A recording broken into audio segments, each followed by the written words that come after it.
کہ سیدنا فاروق اعظم رضی اللہ تعالیٰ عنہ کی آپ کے دور خلافت میں شان ہوا کرتی تھی کہ رات میں نکلتے تھے، جب سب سو جاتے تو رات میں نکل کر یہ دیکھتے کہ میری رعایا میں کوئی پریشان تو نہیں ہے، کوئی غریب ایسا تو نہیں ہے جو بھوکا سو گیا ہے، کوئی بیمار تو نہیں ہے کہ جس کی بیماری میں اس کو علاج میسر نہیں ہے، تو رات میں نکلتے تھے۔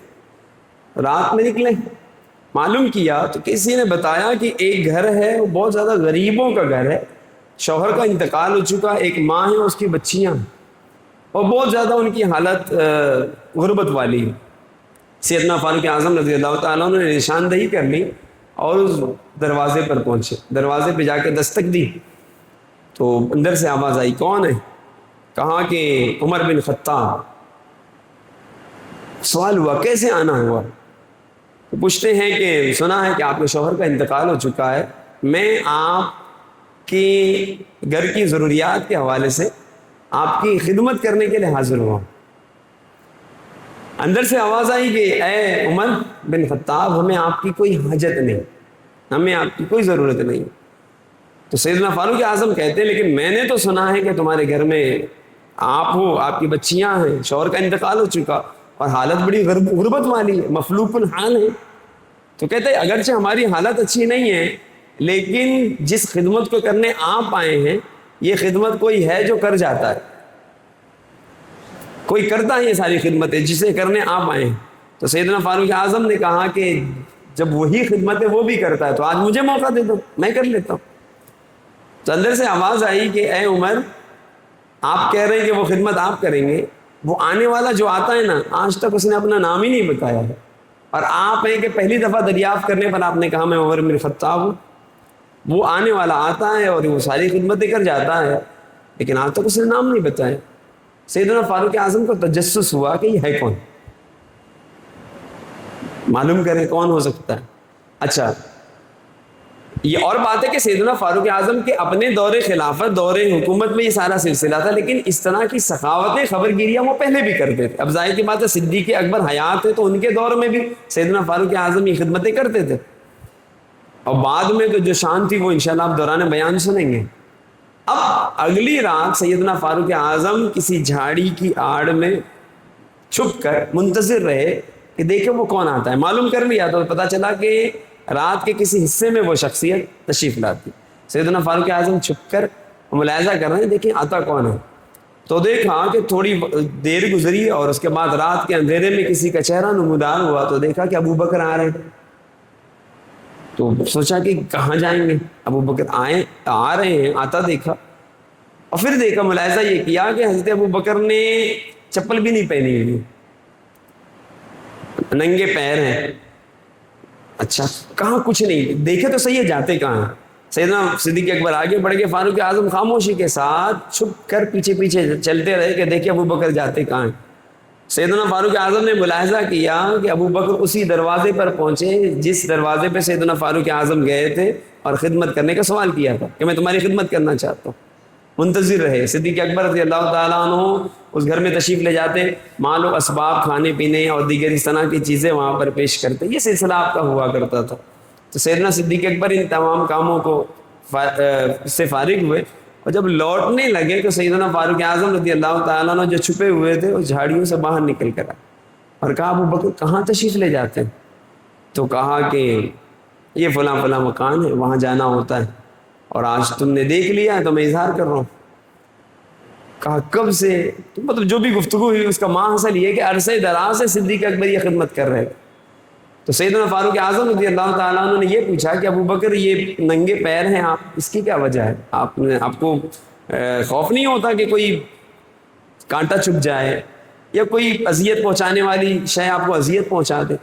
سیدنا صدیق اکبر کا اس وقت جواب یہ تھا کہ اے عمر، میں پیروں میں چپل اس لیے نہیں پہنتا کہ کہیں میری چپلوں کی آواز سے کوئی سونے والا جاگ کر بیدار ہو کر یہ جان نہ لے کہ ابو بکر رات میں کوئی اس طرح کی نیکی کرتا ہے۔ میں چاہتا ہوں یہ کہ میری اس نیکی پر فقط میرا رب کریم گواہ ہو، اس کے علاوہ کوئی گواہ نہ ہو۔ حتیٰ کہ گھر والے نہیں جانتے تھے کہ آنے والا ابو بکر ہے، نہیں، نام نہیں بتایا۔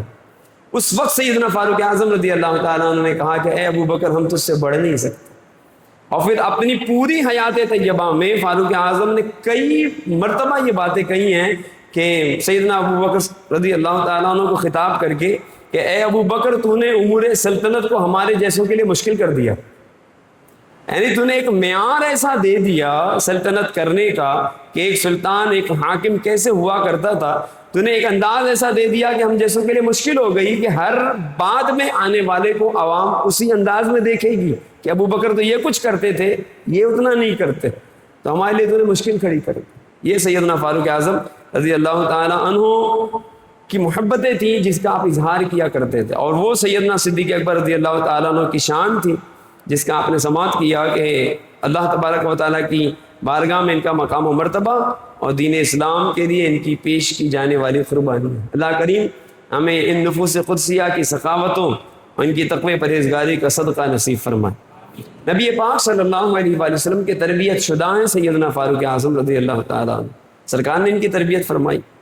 نام پاک ہے عمر، کنیت ہے ابو حفص، یاد رکھیے گا، لقب ہے آپ کا فاروق اعظم، آپ کا نام نہیں ہے، آپ کا نام عمر ہی ہے، آپ کا لقب ہے فاروق اعظم، والد کا نام ہے خطاب، اس لیے کہلاتے عمر بن خطاب، والدہ ماجدہ کا نام ہے عنتمہ، اور یہ کون تھی؟ یہ ہشام بن مغیرہ کی بیٹی یعنی ابو جہل کی بہن تھی۔ سیدنا فاروق اعظم رضی اللہ تعالیٰ عنہ سرکار دو عالم کے اعلان نبوت کے 6 سال گزرے تھے، اور آپ کی عمر مبارک 27 برس کی تھی۔ اس وقت آپ مشرف باسلام ہوئے، یعنی اسلام لائے، اور اب اس میں ہی کلام ہے کہ آپ 40 میں تھے، تو بعضوں نے یہ لکھا ہے کہ مردوں میں آپ 40 میں تھے، لیکن اس وقت 11 عورتیں اور اسلام لا چکی تھی، تو مردوں میں آپ 40 میں تھے اور خواتین بھی تھی۔ اور ایک روایت میں علماء نے لکھا کہ آپ 39ویں ہیں، اور مزید یعنی 39ویں مرد ہیں، اور اس وقت 23 عورتیں بھی اسلام قبول کر چکی ہیں، تو آپ کو 40واں کہا جاتا ہے، اور اس لیے آپ کے القاب میں سے ایک لقب یہ بھی ہے کہ آپ متمم الاربعین ہیں، 40 کا عدد پورا کرنے والے۔ یہ سیدنا فاروق اعظم رضی اللہ تعالی عنہ۔ ترمذی شریف کی حدیث پاک سنیے، وہ حدیث پاک کیوں ہے کہ نبی پاک صلی اللہ علیہ وآلہ وسلم ایک دعا فرمایا کرتے تھے۔ وہ دعا کیا ہوتی تھی؟ اے اللہ، عمر بن خطاب اور عمر بن ہشام، یہ دونوں میں جو تجھے محبوب ہو، جو پیارا ہو، اے کریم تو اسے اسلام کی دولت عطا فرما۔ یہ سرکار دو عالم صلی اللہ علیہ وآلہ وسلم کی دعا ہوتی تھی، اور حاکم کی روایت ہے، اور وہ اس طرح کہ حضرت ابن عباس رضی اللہ تعالی عنہما روایت کرتے ہیں کہ حضور پاک اس طرح سے دعا فرماتے، الفاظ دیکھیں، اللہ اکبر، سرکار دو عالم دعا فرماتے، اللہم اعز الاسلام بعمر بن الخطاب خاصہ، یا اللہ عمر بن خطاب سے تو اسلام کو عزت و قوت عطا فرما۔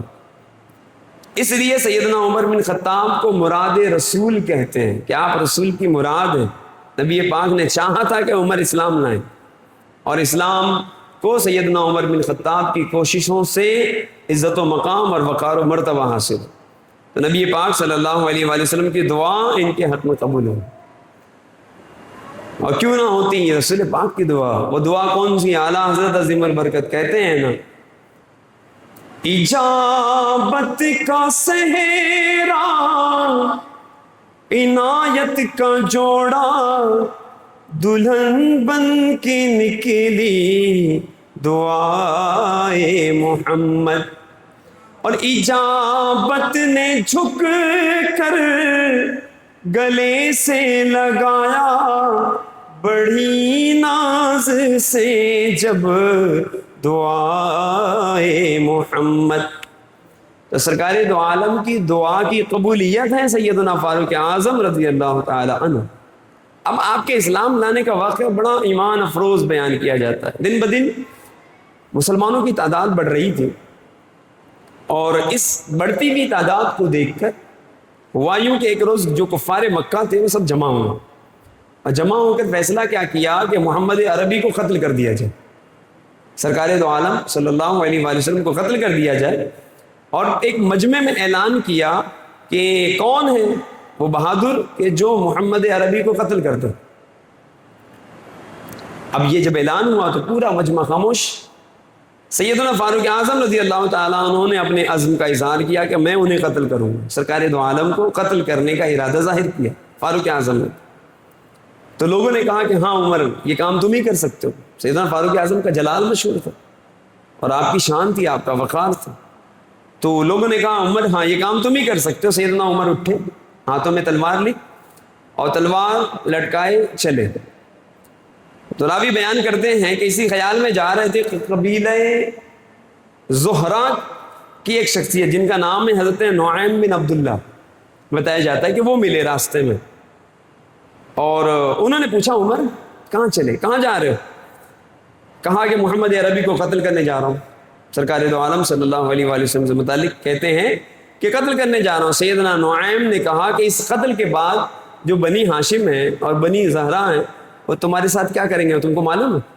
اگر تم محمد عربی کا قتل کر دو گے تو تمہاری حالت کیا بنے گی, تمہارے ساتھ کیا سلوک ہوگا. جیسے ہی سیدنا فاروق اعظم رضی اللہ تعالیٰ عنہ نے یہ سنا اور یہاں تک کہ انہوں نے کہا ابو نعیم نے کہ عمر خبردار اگر تم نے محمد عربی کو قتل کیا تو یہ دونوں قبیلے مل کے تمہیں قتل کر دیں گے. فاروق اعظم رضی اللہ تعالیٰ عنہ یہ بات آپ نے سنی تو بگڑ گئے جلال میں, غصے میں, اور کہنے لگے کہ معلوم ہوتا ہے کہ تو بھی مسلمان ہو گیا ہے, تیری زبان تیرا لہجہ بتا رہا ہے کہ تو اسلام لا چکا. جیسے سیدنا فاروق اعظم رضی اللہ تعالیٰ عنہ نے یہ کہا اور پھر یہ کہا کہ اب اگر تو اسلام لا چکا ہے تو سب سے پہلے محمد سے پہلے تو میں تیرا کام کیے دیتا ہوں, میں تجھے قتل کیے دیتا ہوں. اور اس جلال کے ساتھ میں آپ نے تلوار کھینچی, تلوار نکالی کہ حضرت ابو نعیم کو قتل کر دیں. اور یہ آپ نے ارادہ ہی کیا کہ حضرت ابو نعیم کہتے ہیں ہاں عمر گواہ ہو جاؤ کہ میں مسلمان ہو چکا ہوں. اب سوچے نا کہ وہ کیا جذبہ ہوا کرتا تھا نہیں نظرات کا, کہ سامنے ننگی تلوار ہے اور ادھر اقرار ہے کہ ہاں عمر میں اسلام لا چکا, میں مسلمان ہو چکا. لیکن حضرت نعیم کہتے ہیں کہ اس سے پہلے کہ تم مجھے قتل کرو اپنے گھر کی خبر نہیں لیتے, میرے اسلام لانے پر تم مجھے قتل کرنے کا ارادہ رکھتے ہو تو اپنے گھر کی خبر لے لو. تمہاری بہن جو ہے نا فاطمہ بنت خطاب اور جو بہنوئی ہیں سعید بن زید, یہ دونوں بھی اسلام لا چکے ہیں, جا کے اپنے گھر کی خبر لو. ابو نعیم کو قتل کرنے کا ارادہ رکھتے ہو. جیسے ہی سیدنا فاروق اعظم نے یہ سنا کہ بہن اور بہنوں یہ دونوں اسلام لا چکے ہیں, اب تو جلال جو کہتے ہیں نا وہ 7ویں آسمان پر, اب سب کچھ چھوڑ چھاڑ کر اپنے بہن کے گھر کا رخ کیا اور وہاں تشریف لے گئے. جب بہن کے گھر پہنچے اور ایک دم شدید غصے میں اور دروازے پہ دستک دی تو اتفاق یہ ہے کہ حضرت خباب رضی اللہ تعالیٰ عنہ دروازہ بند کیے, یہ دونوں کو تعلیم قرآن دے رہے تھے, یعنی قرآن پڑھا رہے تھے حضرت خباب.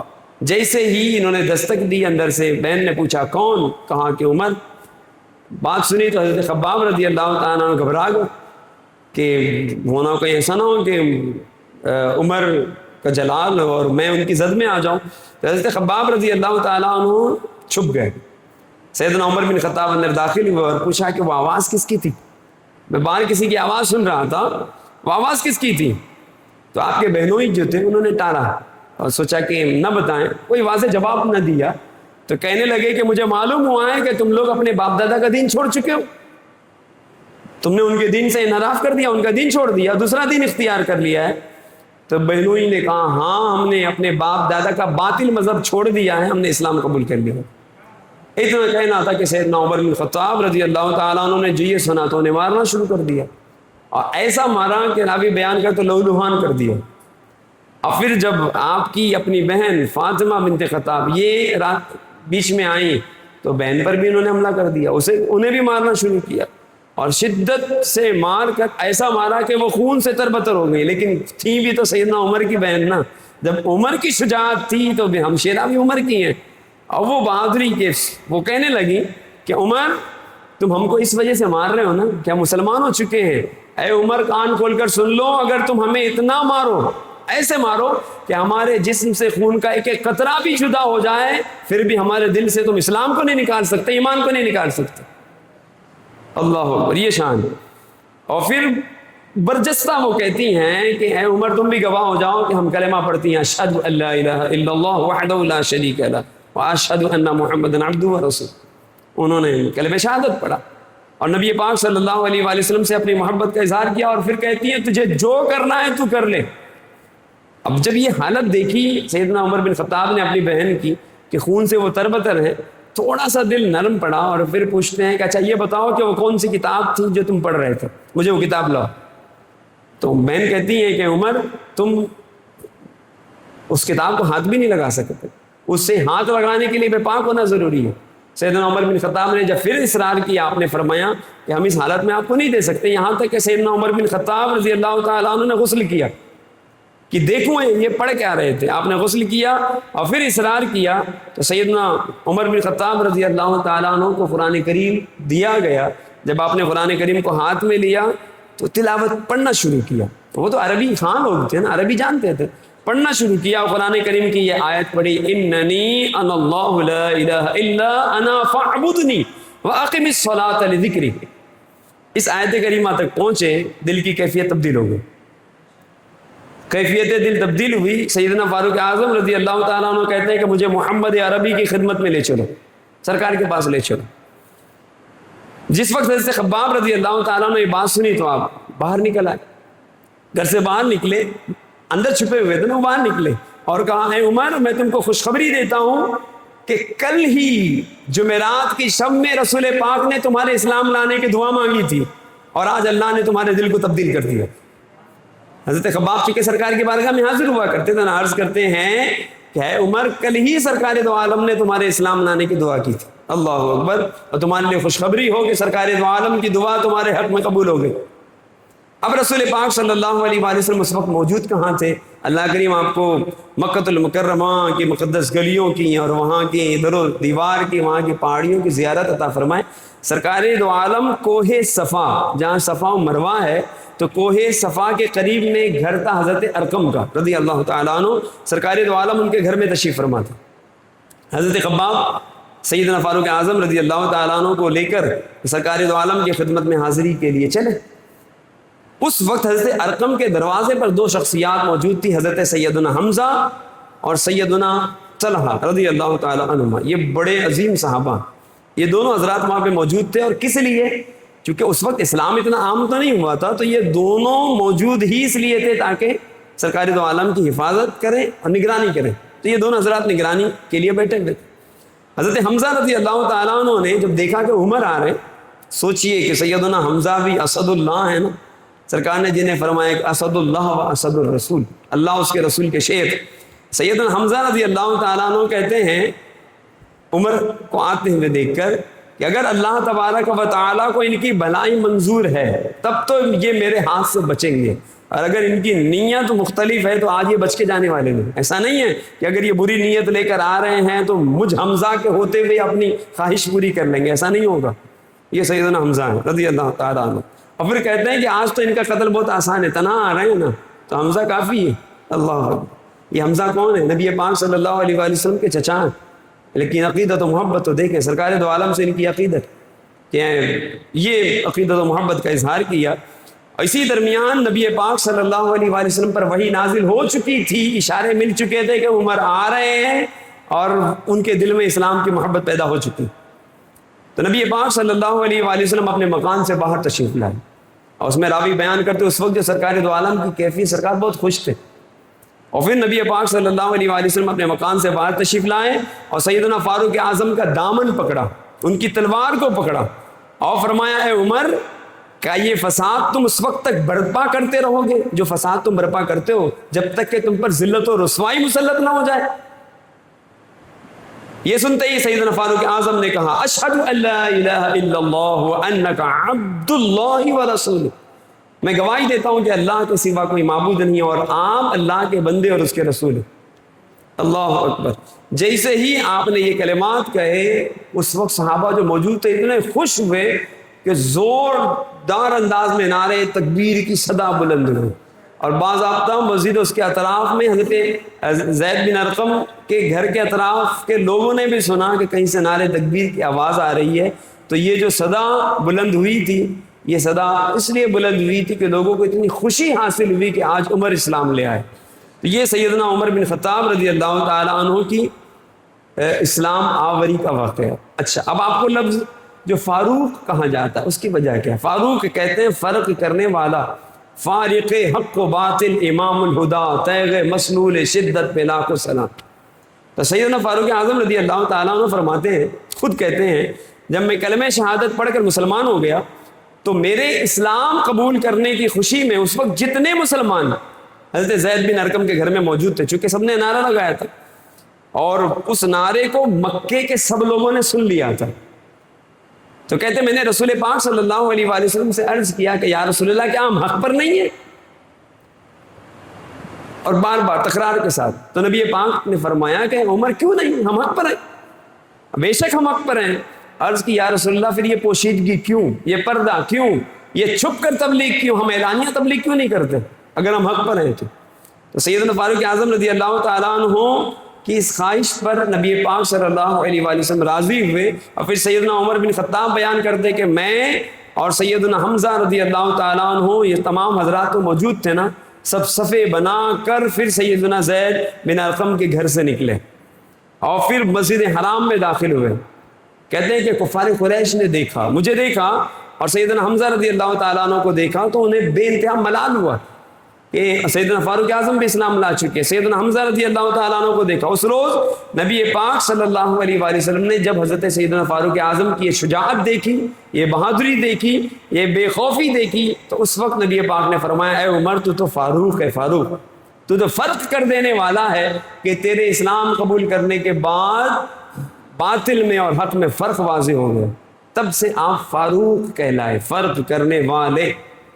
اور جب سیدنا فاروق اعظم کی شان دیکھی ہے، اس وقت جب لوگ اپنے اسلام کو چھپاتے تھے، فاروق اعظم کی بہادری دیکھ کے جا جا کر لوگوں کو بتاتے تھے کہ میں مسلمان ہو چکا ہوں، اے سنو میں مسلمان ہو چکا ہوں، اے فلاں سن میں مسلمان ہو چکا ہوں. تو جب لوگوں نے دیکھا تو ایک نے کہا کہ اچھا جب آپ کو اتنا ہی شوق ہے کہ لوگوں کو آپ آگاہ کریں کہ میں مسلمان ہو چکا ہوں، تو ایک کام کرے، وہ فلاں جگہ ہے نا، وہاں 3-4 بیٹھے ہوئے ہیں، ان میں ایک شخص ایسا ہے کہ اگر آپ اس کو بتا دو گے تو وہ تو ویسے ہی سارے شہر کو بتا دے گا کہ آپ اسلام لا چکے. سیدنا فاروق اعظم اس تک پہنچے اور جا کر کہا فلاں تو گواہ ہو جا میں اسلام لا چکا ہوں. جیسے ہی اس نے یہ سنا تو کہا کہ اے عمر واقعی کیا ایسا ہوا، تم نے اپنے باپ داداؤں کا دین چھوڑ دیا، اپنے بڑوں کا دین چھوڑ دیا اور تم اس سے منحرف ہو کر تم اسلام لا چکے ہو. سیدنا فاروق اعظم رضی اللہ تعالیٰ عنہ نے فرمایا ہاں میں مسلمان ہو گیا ہوں. فرماتے ہیں وہی بات جو آپ نے کہی اور پھر اس نے سنا اور پھر واقعی اس نے وہ ساری بات لوگوں میں عام کر دی. جتنے لوگ وہاں پر بیٹھے ہوئے تھے ان میں اعلان کیا اور جگہ جگہ یہ اعلان کیا کہ سیدنا فاروق اعظم رضی اللہ تعالیٰ عنہ اسلام لا چکے. اب سیدنا فاروق اعظم ابو جہل کے گھر پہنچے، دروازے پہ دستک دی تو ابو جہل پوچھتا ہے کہ کیسے آنا ہوا؟ کہا عمر بن خطاب اسلام لا چکا ہے. ابو جہل کہتا ہے عمر تو نے اچھا نہیں کیا، یہ تو نے اچھا نہیں کیا، لیکن ڈر کے مارے دروازہ بھی نہیں کھولا کہ عمر آئے ہیں تو کہیں ایسا نہ ہو، کیونکہ معلوم تھا کہ ابو جہل مخالفت کرتا ہے تو دروازے نہیں کھولتا ہے. دروازہ کھولے بغیر کہتا ہے کہ کام تو اچھا نہیں کیا، مگر دروازہ بھی نہیں کھولا. سیدنا فاروق اعظم رضی اللہ تعالیٰ عنہ یوں آپ نے لوگوں پر اپنے اسلام کا اظہار کیا، یہاں تک کہ ہے کہ اس اسلام کے اظہار میں مخالفت بھی ہوئی، حتیٰ کہ جھڑپ بھی ہوئی، آپ نے اس میں تکراریں بھی ہوئی، لیکن وہ ایک جوش ایمانی، جذبہ ایمانی تھا کہ سیدنا فاروق اعظم چاہتے تھے کہ لوگ آگاہ ہو جائیں کہ عمر اسلام لا چکا ہے. یہ سیدنا فاروق اعظم ہے. آپ کو شاید آپ کے لیے حیرت کی بات ہوگی، نبی پاک نے جو ہجرت فرمائی ہے نا، ہجرت تو سرکار نے مکے سے جو ہجرت کی تو غار ثور میں تشریف لے گئے، ساتھ میں صدیق اکبر ہیں. سیدنا فاروق اعظم نے اعلانیہ ہجرت کی تھی کہ میں مکے سے مدینے ہجرت کر رہا ہوں، اور سرکار کے مدینے پہنچنے سے پہلے فاروق اعظم پہنچ چکے تھے اور وہاں پہنچ کر لوگوں کو بتایا تھا. جب لوگوں نے پوچھا کہ محمد عربی آقا دو عالم کہاں ہیں، صدیق اکبر کہاں ہیں، تو سیدنا فاروق اعظم نے ارشاد فرمایا کہ وہ آتے ہی ہوں گے. سیدنا فاروق اعظم پہلے پہنچ چکے، اور صرف ایسے ہی نہیں گئے تھے، آپ نے ہجرت کرتے وقت آپ خانہ کعبہ کے قریب پہنچے. خانہ کعبہ کے قریب وہ کفار و مشرکین کے سردار بیٹھے ہوئے، سب کو جا کر کہا تمہارے چہرے بگڑ جائیں بدبختو، تم نے ہمیں مجبور کیا، رسول پاک کو مجبور کیا کہ وہ مکے سے مدینے ہجرت کر جائیں، تو آپ ان کو تف تف کہتے تھے کہ کیسے بدبخت ہو تمہارے چہرے بگڑ جائیں، یعنی جیسے ہم غصے میں کہتے ہیں تیرا ستیہ ناش ہو، تو وہ کہہ رہے تھے تمہارے چہرے بگڑ جائیں. اور یوں کہہ کر پھر آپ نے طواف خانہ کعبہ کیا، پھر مقام ابراہیم پر 2 رکعتیں نماز ادا کی، اور وہ نماز ادا کر کے شان کے ساتھ آپ نے ہجرت فرمائی. لیکن کسی کے اندر یہ جرت نہیں تھی کہ سیدنا فاروق اعظم کے سامنے آئے. اور اسی ہجرت میں سیدنا فاروق اعظم نے فرمایا تھا کہ اب جس کو اپنی بیوی کو بیوہ کرنا ہو نا عمر کے سامنے آئے, جس کو اپنے بچے یتیم کروانے ہو تو عمر کے سامنے آئے. کسی میں جرت نہیں تھی. کیوں؟ سیدنا فاروق اعظم اس آب و تاب شان کے ساتھ میں آپ نے ہجرت کی. اللہ اکبر. یہ سیدنا فاروق اعظم رضی اللہ تعالیٰ عنہ کی شان ہے جو بارگاہ رسالت سے انہیں عطا ہوئی ہے. نبی پاک نے صحابہ کرام کی جو تربیتیں کی ہیں نا, تو تربیتیں کر کے آپ نے اپنی تربیت کا شاہکار بنایا ہے. تو سیدنا فاروق اعظم رضی اللہ تعالیٰ عنہ پر نبی پاک صلی اللہ علیہ وآلہ وسلم کی یہ وہ خصوصی عنایات ہے. یہ سیدنا فاروق اعظم ہے کہ جتنی جنگیں ہوئی ہیں تمام جنگوں میں شریک رہے, اور ان جنگوں میں کہ کبھی کبھی ایسے حالات بنے کہ دشمن کے غلبے کی وجہ سے لوگ منتشر ہوئے, مگر سیدنا فاروق اعظم کی ذات وہ تھی کہ آپ کہیں جدا نہیں ہوتے تھے, سرکار دو عالم کے ساتھ ہوتے تھے. یہ شجاعت تھی, یہ بہادری تھی سیدنا فاروق اعظم رضی اللہ تعالیٰ عنہ کے. فرمائے کہ آپ بالکل ثابت قدم رہے, ٹس سے مس نہیں ہوتے تھے. نبی پاک صلی اللہ تعالیٰ علیہ وآلہ وسلم کی صحبت میں رہ کر اور آپ کی صحبت سے فیض یافتہ ہو کر سیدنا فاروق اعظم رضی اللہ تعالیٰ عنہ کی شان کیا ہے, اللہ اکبر. سنیے احادیث میں جو ان کی شان بیان ہوئی بزبان مصطفیٰ. ترمذی شریف کی حدیث پاک ہے کہ نبی پاک صلی اللہ علیہ وآلہ وسلم نے ارشاد فرمایا, سن لے یہ ایسی حدیث ہے سوائے عمر کے کسی اور کو یہ شرف حاصل نہیں. سرکار فرماتے ہیں لو کان بعدی نبی لکان عمر بن الخطاب, اگر میرے بعد کوئی نبی ہوتے تو عمر بن خطاب ہوتے. یہ سرکار کی وہ حدیث ہیں جو قادیانی جیسے جتنے خبیث ہیں رذیل ہیں نا ان سب کا رد کرتی ہیں. اگر کوئی نبی ہوتا تو عمر ہوتے, جب عمر نبی نہیں ہے تو مرزا غلام احمد قادیانی اور اس جیسے جتنے بدبخت ہیں یہ تو نبی ہونے کی تو خیال بھی چھوڑ دیں معاذ اللہ, یہ کب نبی ہوں گے. سرکار فرماتے اگر کوئی ہوتے تو عمر ہوتے. آپ سوچے سیدنا فاروق اعظم کی شان کیا ہے. سرکار فرماتے ہیں لو کان بعدی نبی لکان عمر. یہ فضیلت تو سیدنا علی کی بھی نہیں بیان کی سرکار نے. یہ فضیلت جو سیدنا فاروق اعظم کی ہے تو سرکار نے تو صدیق اکبر کے حوالے سے بھی ایسے ارشاد نہیں ملتے. تو یہ خصوصیت ہے سیدنا فاروق اعظم رضی اللہ تعالیٰ عنہ کے. پھر دیکھیں حضرت عائشہ صدیقہ نبی پاک کی مقدس زوجہ رضی اللہ تعالیٰ عنہ روایت کرتی ہیں کہ نبی پاک نے فرمایا, اللہ اکبر, حدیث پاک سنیں. سرکار فرماتے انی لانظر الی شیاطین الجن والانس قد فروا من عمر. فرماتے ہیں کہ میں نے شریر جنوں اور انسانوں میں, شیطانوں میں, انسانوں میں کسی کو نہیں دیکھا جو شریر ہوتے ہیں, ایسے کسی کو نہیں دیکھا کہ جو عمر کے کو آتا دیکھ کر بھاگتے نہ ہو. یعنی عمر جہاں سے آتے ہیں تو جتنے شریر ہیں چاہے جنات کے ہوں کہ انسانوں کو سب بھاگ جاتے ہیں, ان کے راستے سے بھاگ جاتے ہیں. لوگ ڈرتے تھے سیدنا فاروق اعظم سے. یہ سرکار فرماتے, سرکار کی حدیث ہے کہ میں نہیں جانتا کسی فرد بشر کو یا کسی شیطان کو کہ جو شریر ہو اور فاروق اعظم کی راہ میں کھڑا رہے. کیا شان ہوتی تھی آپ. یہ گزرتے تھے تو شیاطین بھاگتے تھے, اور جو انسانوں میں جو شریر ہوتے تھے وہ بھاگتے تھے. سیدنا فاروق اعظم رضی اللہ تعالیٰ عنہ سے متعلق, اللہ اکبر, بخاری و مسلم کی حدیث پاک سماعت فرمائیں. حضرت ابو سعید خدری سے روایت, بخاری و مسلم میں روایت ہے کہ نبی پاک صلی اللہ علیہ وآلہ وسلم نے فرمایا کہ میں سو رہا تھا تو خواب دیکھا کہ لوگ میرے سامنے پیش کیے جا رہے ہیں, مجھے دکھائے جا رہے ہیں. سب کرتے پہنے ہوئے ہیں, جن میں سب کے کرتے کسی کے مطلب اپنی اپنی حدوں تک تھے. فرماتے کہ میں نے سیدنا عمر بن خطاب کو دیکھا کہ ان کا کرتا بہت طویل تھا, بہت لمبا کرتا تھا, اور اتنا لمبا تھا کہ وہ زمین پر گھسٹ رہا تھا. سرکار دو عالم فرماتے ہیں لوگوں نے عرض کیا یا رسول اللہ اس خواب کی کیا تعبیر ہے کہ عمر نے ایسا لباس اور ایسا کرتا پہنا تھا جو زمین پر رگڑ رہا تھا, زمین پر گھسٹ رہا تھا. سرکار دو عالم صلی اللہ علیہ وآلہ وسلم نے فرمایا کہ اس طوالت سے مراد دین ہے, دین. اور پھر اس کی وضاحت علماء نے کی. اس حدیث پاک میں اس بات کی طرف واضح اشارہ ہے کہ سیدنا فاروق اعظم رضی اللہ تعالیٰ عنہ دینداری میں, تقوی پرہیزگاری میں, ہر لحاظ میں اتنے بڑے ہوئے تھے کہ نبی پاک صلی اللہ علیہ وآلہ وسلم نے اس طرف اشارہ فرمایا کہ آپ کے تقوی پرہیزگاری کا یہ عالم تھا. ترمذی شریف میں حدیث پاک ہے, نبی پاک صلی اللہ علیہ وآلہ وسلم نے فرمایا ان اللہ جعل الحق علی لسان عمر وقلبہ, اللہ نے عمر کے دل اور اس کی زبان پر حق کو جاری فرما دیا. یہ سیدنا فاروق اعظم کی شان کہ ان کی زبان پر حق جاری ہوتا ہے, ان کے قلب پر حق جاری ہوتا ہے. اور پھر ایک مقام پر سیدنا ابو سعید خدری سے روایت کہ نبی پاک صلی اللہ علیہ وآلہ وسلم نے فرمایا، طبرانی اوسط کی حدیث پاک ہے، آقا دو عالم فرماتے ہیں من ابغض عمر فقد ابغضنی، جس نے عمر سے بغض رکھا اس نے مجھ سے بغض رکھا. آج ایک طبقہ ہے جو سیدنا فاروق اعظم سے دشمنی رکھتا ہے، وہ اپنی خیر منائے. سرکار فرماتے جس نے عمر سے بغض رکھا اس نے مجھ سے بغض رکھا. اور پھر فرماتے ومن احب عمر فقط احبنی، جس نے عمر سے محبت کی اس نے مجھ سے محبت کی. الحمدللہ ہمارے دلوں میں حضرت عمر کی محبت ہے. تو گویا کہ ہم نے سرکار دو عالم سے سچی محبت کی ہے. یہ ہم عمر کی محبت ہے کہ ان کا تذکرہ سن رہے ہیں تو ہمارے عشق رسول میں عشق عمر میں اضافہ ہو رہا ہے. الحمدللہ ہم اہل سنت ہیں. رب کریم کا ہزار لاکھ شکر کہ رب کریم نے ہمیں اہل سنت میں رکھا. ہم باغی نہیں ہیں، نہ صحابہ کے نہ اہل بیت کے. ہم سب سے محبتیں کرتے ہیں. اور سیدنا صدیق اکبر کی محبت بھی ہمارے دل میں، سیدنا فاروق اعظم رضی اللہ تعالیٰ عنہ کی بھی محبت الحمدللہ ہمارے دلوں میں. سیدنا فاروق اعظم رضی اللہ تعالیٰ عنہ کی شان یہ تھی کہ آپ کے دور خلافت میں اسلام نے جتنی ترقی کی ہے نا، کسی خلیفۃ المسلمین کے دور میں اسلام نے اتنی ترقی نہیں کی. اسلام اتنی تیزی کے ساتھ آگے بڑھا اور آپ کی اپنے عدل و انصاف کا یہ عالم ہوا کرتا تھا. ایک پائی بھی جو مال غنیمت میں آیا کرتی تھی آپ اسے فقراء غربا مساکین میں تقسیم فرمایا کرتے. سیدنا فاروق اعظم رضی اللہ تعالیٰ مال غنیمت سے جو کچھ آتا آپ تقسیم فرماتے. لوگوں کی تنخواہیں دینا، تنخواہوں کے ساتھ عطیات دینا، تحفے دینا. سیدنا فاروق اعظم رضی اللہ تعالیٰ عنہ کا یہ انداز تھا کہ راوی بیان کرتے ہیں کہ آپ جیسا پھر حاکم نظر نہیں آتا.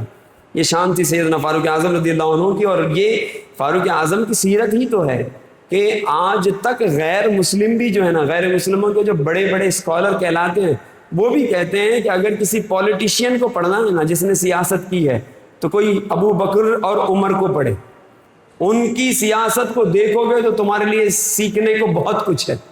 اور پھر وہ اپنے معبودان کے متعلق کہتے ہیں کہ ان کے بارے میں کیا بات کریں، ان کی بایوگرافی کا سچا ہونا تو ہم بھی مشکوک ہیں. میں نام نہیں لیتا.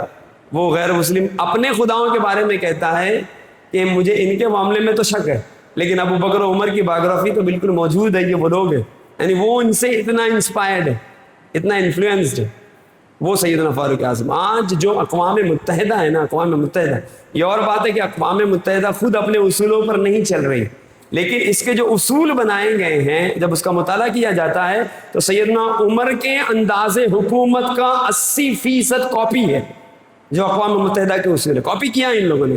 یہ اور بات ہے کہ آپ اس کو کہتے ہیں نا اس کی امپلیفیکیشن، اس کو امپلائی نہیں کیا، اس کو لوگوں پر جس کو کہتے ہیں نا جاری کرنا وہ نہیں کیا. جاری کر دیں تو پوری دنیا میں امن ہو، پوری دنیا میں سکون ہو.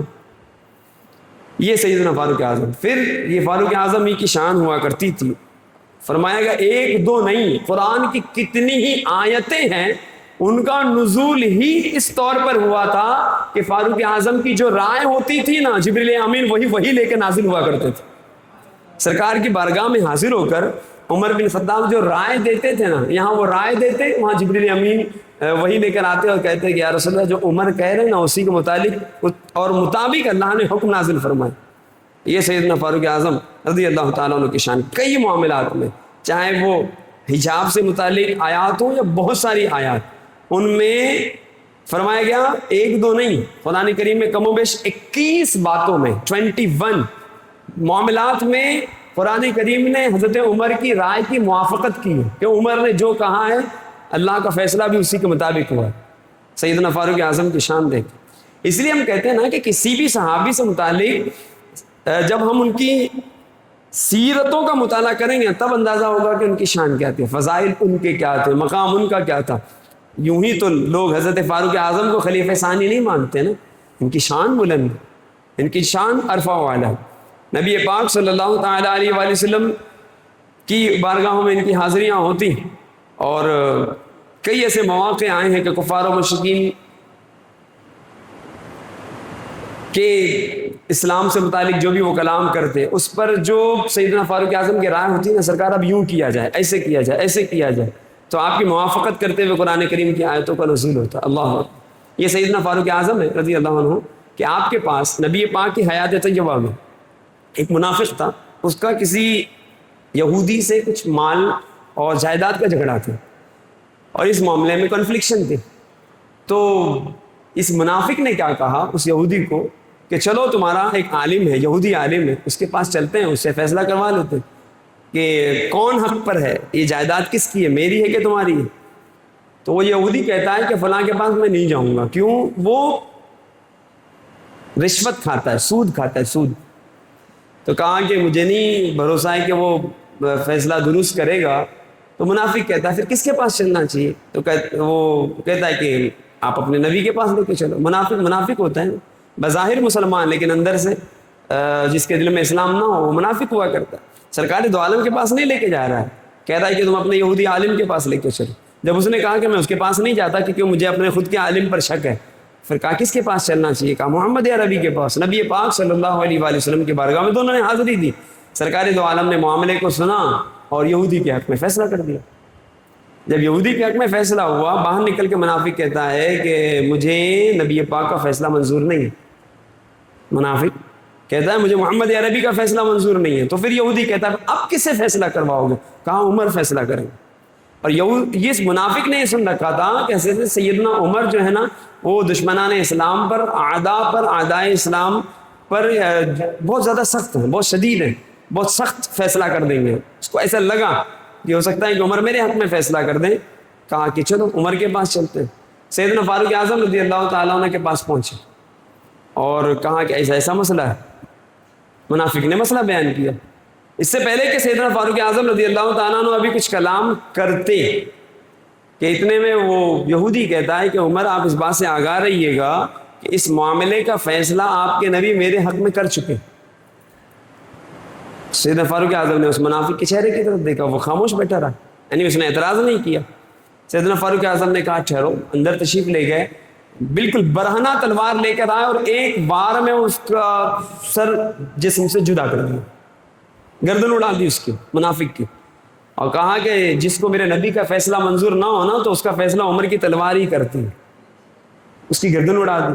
اب گردن اڑنا تھا کہ پورے شہر میں بات پھیل گئی کہ عمر نے ایک مسلمان کا قتل کر دیا، مسلمان کا قتل کر دیا، عمر نے قتل کر دیا. نہیں، یہاں تک کہ یہ بات نبی پاک صلی اللہ تعالیٰ علیہ وآلہ وسلم تک پہنچی. آقا دو عالم صلی اللہ علیہ وآلہ وسلم نے سیدنا فاروق اعظم کو بلوایا اور پوچھا کہ اے عمر کیا تم نے کسی مسلمان کا قتل کر دیا؟ سیدنا فاروق اعظم عرض کرتے ہیں یا رسول اللہ وہ مسلمان کیسے ہو سکتا ہے جس کو آپ کے فیصلے منظور نہ ہو؟ اس کو آپ کا فیصلہ منظور نہیں تھا، آپ نے فیصلہ فرمایا تھا کہ یہودی کے حق میں وہ منافق کہہ رہا تھا کہ مجھے محمد عربی کا فیصلہ منظور نہیں. تو جس کو فیصلہ منظور نہیں ہے تو پھر اپنی موت کو منظور کر لیں. عمر نے مار دی اس کی گردن، میں نے یوں ہی تھوڑی قتل کیا. تو سرکار دو عالم نے ان کے اس فیصلے کو، ان کے اس انداز کو پسند فرمایا اور قرآن کریم کے آیت کا نزول ہوا. قرآن کریم کی آیت کا نزول ہوتا ہے الم تر الی الذین یزعمون انہم آمنوا بما انزل الیک وما انزل من قبلک یریدون ان یتحاکموا الی الطاغوت وقد امروا ان یکفروا به ویرید الشیطان ان یضلهم ضلالا بعیدا. یہ قرآن کریم کی آیت مبارکہ کا نزول ہوا. پھر کسی نے نبی پاک صلی اللہ علیہ وآلہ وسلم کو جب یہ اطلاع دی اور نبی پاک صلی اللہ علیہ وآلہ وسلم کی بارگاہ میں مسئلہ پیش ہوا تو پھر قرآن کریم کی آیتوں کا نزول ہوا. فلا وربک لا یؤمنون حتی یحکموک فیما شجر بینہم. اے محبوب یہ مومن نہیں ہو سکتے جب تک کہ اپنے معاملات میں یہ آپ کو فیصل نہ تسلیم کر لیں، آپ کو حاکم نہ مان لیں، آپ کے فیصلوں کو تسلیم نہ کر لیں، مومن ہی نہیں ہو سکتے. یعنی گویا کہ رب کریم حضرت سیدنا فاروق اعظم کے فعل کی تائید کر رہا ہے کہ فاروق نے جو کیا وہ درست کیا. اللہ اکبر. یہ ہے سیدنا فاروق اعظم رضی اللہ تعالیٰ عنہ کی عظمت و شان کہ قرآن کریم کی ان آیات سے سمجھ لیں کہ فاروق اعظم رضی اللہ تعالیٰ عنہ کا بارگاہ رسالت میں، بارگاہ الہیہ میں مقام کیا تھا. سیدنا صدیق اکبر رضی اللہ تعالیٰ عنہ کی عمر مبارک میں جب اخیر عمر میں آپ کو بیماری لاحق ہوئی اور آپ کو اندازہ ہو گیا کہ اس بیماری سے آپ جانبر نہیں ہو سکیں گے، آپ کا وصال ہو جائے گا، تو سیدنا صدیق اکبر رضی اللہ تعالیٰ نے اس وقت صحابہ کرام علیہم رضوان کو طلب کیا. سیدنا عبد الرحمن بن عوف کو بلایا. یہ کون ہے؟ عشر مبشرہ میں سے. تو سیدنا عبد الرحمن بن عوف سے کہا کہ میرے بعد عمر کے حوالے سے خلیفۃ المسلمین ہونے کی حیثیت سے آپ کی کیا رائے؟ تو سیدنا عبد الرحمن ابن عوف عرض کرتے ہیں کہ اے ابو بکر، میرے خیال میں آپ جتنا بہتر انہیں سمجھتے ہیں تو کوئی نہیں سمجھے گا جو سیدنا فاروق اعظم کی ذات ہے۔ یوں آپ نے تائید کی۔ پھر سیدنا صدیق اکبر رضی اللہ تعالیٰ عنہ نے حضرت عثمان غنی کو طلب کیا اور ان سے سیدنا فاروق اعظم کی خلافت سے متعلق پوچھا کہ تمہارا کیا خیال ہے عمر کے بارے میں۔ حضرت عثمان غنی رضی اللہ تعالیٰ عنہ پھر دیگر کئی صحابہ بلائے گئے اور سب نے تائید کی کہ اے ابو بکر، آپ کی جو سوچ ہے یا آپ کی جو تدبیر ہے وہ یہ کہ آپ کے بعد خلیفۃ المسلمین سیدنا عمر بنے، تو آپ کی سوچ درست ہے، ہم اس کی تائید کرتے ہیں۔ اور تقریباً سبھی نے تائید کی اور اس بات کے لیے راضی ہو گئے کہ سیدنا صدیق اکبر رضی اللہ تعالیٰ عنہ کے بعد خلیفۃ المسلمین سیدنا فاروق اعظم رضی اللہ تعالیٰ عنہ ہوں گے۔ اور پھر یہ ہوا کہ جب سیدنا صدیق اکبر رضی اللہ تعالیٰ عنہ کا وصال ہوا، آپ کی تدفین ہو گئی، سیدنا فاروق اعظم رضی اللہ تعالیٰ عنہ خلیفۃ المسلمین بنے، اور اس کے بعد اپنے خلافت میں جو ان کے امور تھے وہ تو میں نے دوران بیان عرض کیا۔ یہ بات میں نے اس لیے عرض کی کہ سیدنا فاروق اعظم رضی اللہ تعالیٰ عنہ کا خلیفۃ المسلمین ہونے کا جو انتخاب ہے نا، یہ سیدنا صدیق اکبر کا تھا، اس لیے کہ صدیق اکبر بھی جانتے تھے کہ بارگاہ رسالت میں عمر کا مقام کیا ہے، اور یہ بھی جانتے تھے کہ صحابہ میں کوئی بھی ان کے حوالے سے دوسری رائے نہیں رکھے گا۔ میں عمر کا نام پیش کروں گا تو تمام کے تمام اس کی تائید کریں گے، اور بالآخر سیدنا فاروق اعظم رضی اللہ تعالیٰ عنہ کو خلیفہ لوگوں نے تسلیم کیا۔ اس پر رافضی اعتراض کرتے، روافض وہ اعتراض کرتے ہیں کہ صدیق اکبر رضی اللہ تعالیٰ عنہ کو جب رسول پاک نے کسی کو اپنا خلیفہ نہیں مقرر کیا تو صدیق اکبر رضی اللہ تعالیٰ عنہ نے حضرت عمر کو منتخب کیوں کیا، اور یہ کہہ کر معادلہ اعتراض کرتے ہیں۔ ان بدبختوں کے اس اعتراض میں بھی ایک بات موجود ہے کہ یہ لوگ یہ کہتے ہیں کہ رسول پاک، ایک طرف تو کہتے ہیں کہ رسول پاک نے تو کسی کو خلیفہ بنایا نہیں، تو صدیق اکبر نے کیوں بنایا، اور دوسری طرف کہتے ہیں کہ رسول پاک نے تو حضرت علی کو اپنا خلیفہ بنایا تھا اور منتخب کیا تھا، اور کہا تھا کہ میرے بعد خلیفہ حضرت علی ہوں گے، اور پھر وہی حدیث پاک من کنت مولاہ فہذا علی مولا۔ آپ بتائیے ان سے بڑا منافق کون؟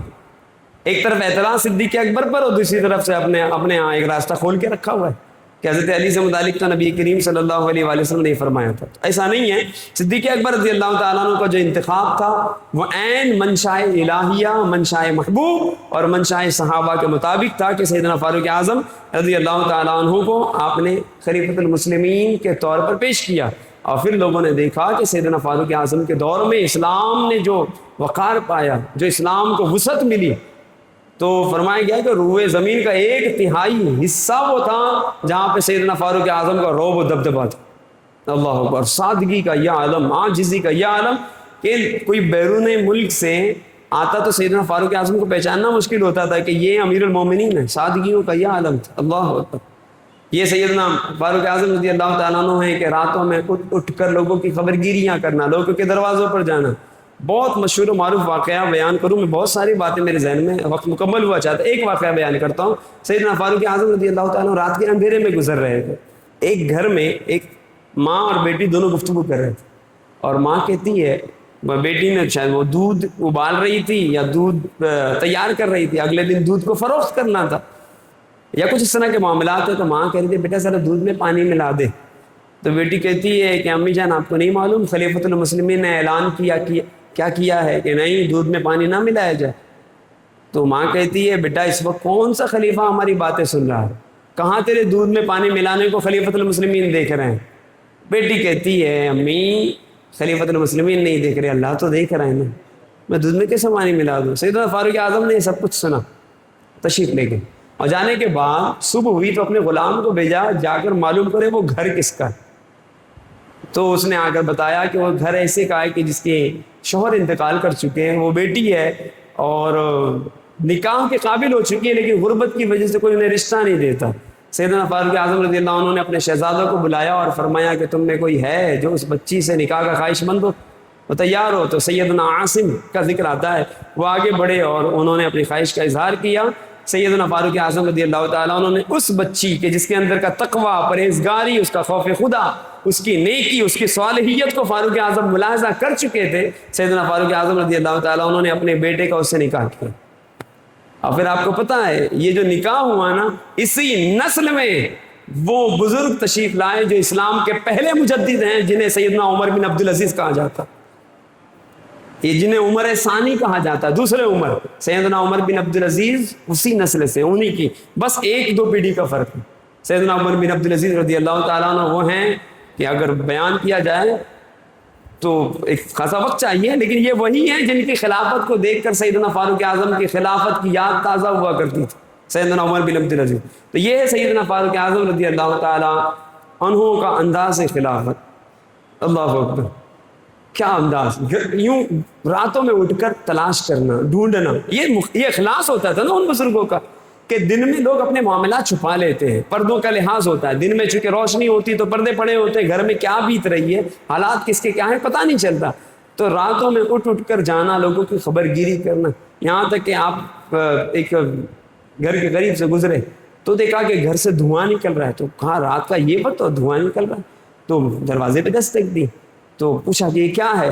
کہا بچے جو ہے نا بھوک سے بلک رہے تھے اور گھر میں کھانے کے لیے کچھ نہیں تھا، تو ان کو بہلانے کے لیے ہم نے دیگچی رکھ دی، اس میں پانی ڈال دیا ہے، پانی کی آواز میں ابلنے کی آواز سن کر بچوں نے سوچا کہ ہمارے لیے کچھ پک رہا ہے، تو اسی آس اور امید میں بچے سو گئے۔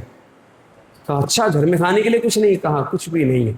تو سیدنا فاروق اعظم رضی اللہ تعالیٰ نے کہا کہ ٹھہرو میں آتا ہوں، اور پھر آپ ہیں اور آپ کا غلام آپ کے ساتھ میں ہے، آپ خود پھر تشریف لے گئے ٹریزری، جو کہتے ہیں نا اسلام کی ٹریزری، جہاں پر دولت، غذا، اجناس، اناج وغیرہ موجود ہوتا تھا، آپ وہاں پہنچے، مال غنیمت سے آپ نے اناج لیا، اناج کی بوری، اس کے ساتھ میں کچھ مسالے جات اور جو کچھ بھی گھر میں پکانے کے لیے درکار ہوتا وہ سب کچھ لیا، اور لینے کے بعد اپنے غلام سے کہتے ہیں چلو، تو غلام یہ کہتا ہے کہ حضور لائیے وہ بوری میں لیتا ہوں۔ سیدنا فاروق اعظم رضی اللہ تعالیٰ عنہ نے فرمایا اے فلاں یہ بوری میرے کندھوں پہ نہ دی جائے، آپ نے اپنے کندھوں پہ لیا، خود تشریف لے گئے، لے جانے کے بعد اس گھر پہ پہنچے، بوری رکھی، اناج نکالا، اور پھر کہتے ہیں کہ آج تو اسی وقت میرا دل مطمئن ہوگا جب میں ان بچوں کے چہروں پر مسکراہٹ دیکھوں گا۔